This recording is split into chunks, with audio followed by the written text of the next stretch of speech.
Good morning, everybody. Welcome back to Coffee in the Corral. I'm Abigail Hobbs, and we are in the corral today.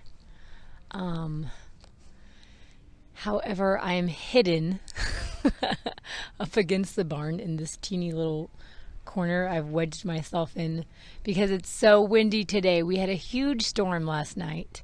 It was like a collision of storms, and there was tornado warnings through half of the night. It was gusting 60-mile-an-hour winds. Just crazy. So today is beautifully sunny, but crazy windy still. We still got 20-mile-an-hour winds out here in the corral, and I'm watching the horses eat hay and literally trying to not be so angry because I'm watching their hay blow away. It's no good. It's like watching, I would say dollar bills, but hay's more expensive than that. It's like watching $10 bills just blow out of your corral.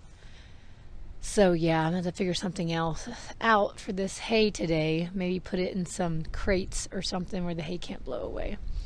Anyways, my horses are out here with me. They're eating whatever hay is not blowing away.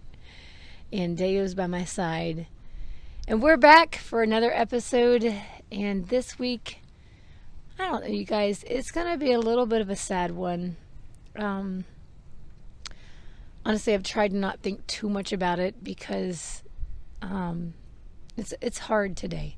So today is the 1-year anniversary of Shiloh, my horse that I had for 25 years, of her dying.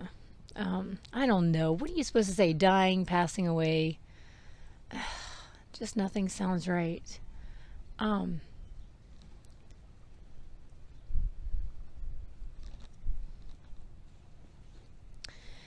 Yeah. I don't think you can ever prepare yourself for death. You know, like Shiloh was 34 years old. She was not a young horse. I knew she was going to die. And I knew that she was going to die any time. Like, she lived a really, really good long life. And I was really grateful to have her for 25 years and just the relationship that we had. I'll never forget it, and I'll never have something that special again. And a lot of that was due to, I got her when I was 14, and I just had so much time to spend with her. And I still love horses. I love them so much. They are a part of my soul. I honestly don't think I could live without horses. Because I've thought about it. Like, well, if I'm not doing a program with horses or teaching people to ride them, like, do I really have to have horses since Princeton and Shiloh died? But I do. They are a part of me. They are my therapy. I love working with my horses. It's just, I don't have the time that I used to have, to spend all day out with my horses. So to develop the kind of relationship with them that I had with Shiloh, that won't happen again. That was a once-in-a-lifetime thing. And I was thinking about it, and I told that to Nate the other night, and I said, it doesn't matter. You can never prepare yourself for something like that. Because I tried. Every year I tried to prepare myself. In fact, every time I would go out to get the horses in the morning, I was always, like, preparing myself to find Shiloh, like, laying down and gone. Like, passed away in the middle of the night. And every time I saw her, I was, like, really grateful that she was still with me. And I thought, well, I've, prepared myself enough that when it comes time, I'll be ready. Or I'll be able to accept it. Or maybe it'll be easier. But then when, when I came home from my PATH conference last year, which is Professional Association of Therapeutic Horsemanship, I was attending a conference last year and got a phone call from Nate on the drive home that Shiloh was laying down and couldn't get up. And, when I got home and I saw her, I was like, nothing. It didn't matter. It didn't matter that I knew she was old, that I knew she was going to go soon. Just nothing prepares you to lose something so precious. And I remember being terrified of leaving her after she was gone. Like, I didn't want to leave her side, even though she wasn't there anymore.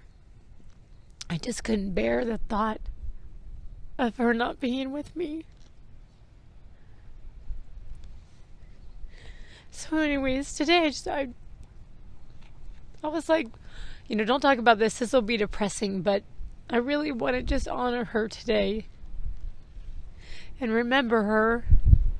And I know I've talked a lot about her, so I don't have to give a lot of details, but she was just special. She was really special, and I'm grateful that I can still have horses. I'm looking at them right now. They're really amazing creatures. They crawl into my heart, and I don't know, they're so majestic. But anyways, I wanted to mention that. I wanted to start out my podcast with just remembering Shiloh. Sorry, I'm blowing my nose, but